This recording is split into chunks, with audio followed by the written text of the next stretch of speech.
శ్రీమాత్రే నమః. దేవీ నారాయణీయము మొదటి దశకం.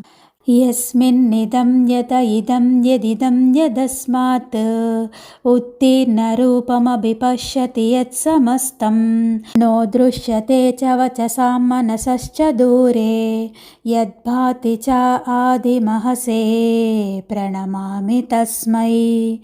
న స్త్రీ పుమాన్న సురదైత్య నరాదయో న క్లీబం న భూతమపి కర్మ గుణాదయశ్చ భూమంస్త్వమేవ సదనాద్య వికార్యనంతం సర్వం త్వయా జగదిదం వితతం విభాతి. రూపం న తేపి బహురూపభృతాత శక్తిః నాట్యం తనోషి నటవత్ ఖలు విశ్వరంగే వర్షాని తే సరసనాట్యకలా విలీనా భక్తా అహో సహృదయా క్షణవన్నయంతి.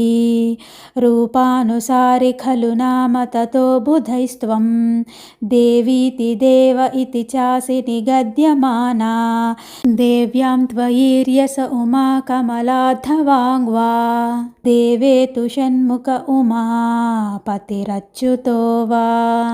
త్వం బ్రహ్మ శక్తిరపి ధాతృరమేష రుద్రైః బ్రహ్మాండ సర్గ పరిపాలన సంహృతిశ్చ రాజ్ఞీవ కారయసి సుభృనిజాజ్ఞయైవ భక్తేషు అనన్యశరణేషు కృపావతి చ. మాతా కరోతి తనయస్య కృతే శుభాని కర్మాణి తస్య పతనే భృశమేతి దుఃఖం వృద్ధౌ సుఖం చ తవ కర్మ నాపి దుఃఖం త్వం హ్యైవ కర్మ ఫలదా జగతాం విధాత్రి. సర్వత్ర వర్షసి దయామత ఏవ వృష్ట్యా సిక్తః సుబీజ ఇవ వృద్ధిముపైతి భక్తః దుర్బీజవత్ ప్రజతి నాశమభక్త ఏవ త్వం నిర్గుణా న విషమా న చ లోకమాతః.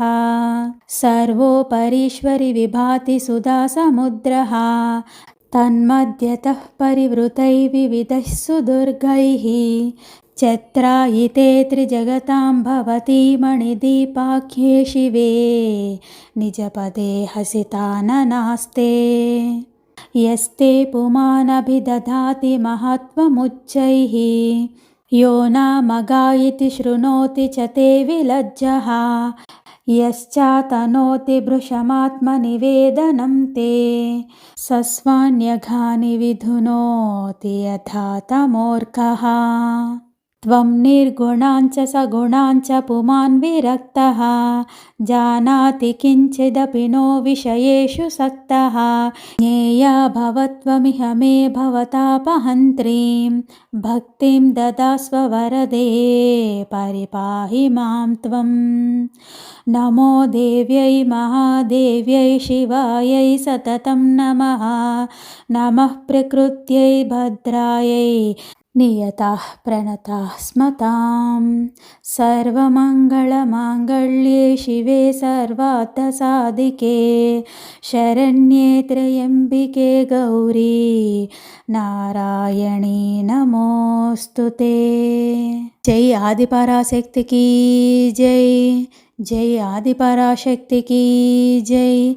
జై ఆదిపరాశక్తికి జై. ఓం శ్రీమాత్రే నమః.